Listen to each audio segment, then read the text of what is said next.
Il-minuta tibda issa. Rebecca Hall, mużiċista u għalliema mal-Malta Youth Orchestra.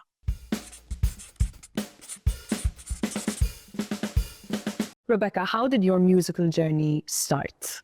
I grew up in a very musical household in a very musical part of Canada. So singing, playing instruments, music at social gatherings was always a part of my life. I transitioned to flute playing as my primary instrument when I was about 13, 14 and haven't looked back. What work do you do these days with the Malta Philharmonic Orchestra and the Malta Youth Orchestra?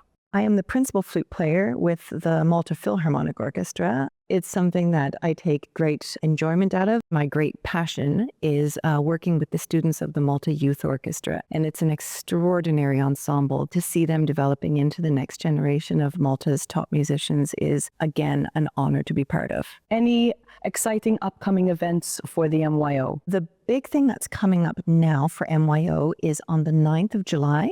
At the Manuel Theatre. Students who won a special competition last year have a chance to showcase as soloists with the youth orchestra themselves, and it's a very special concert.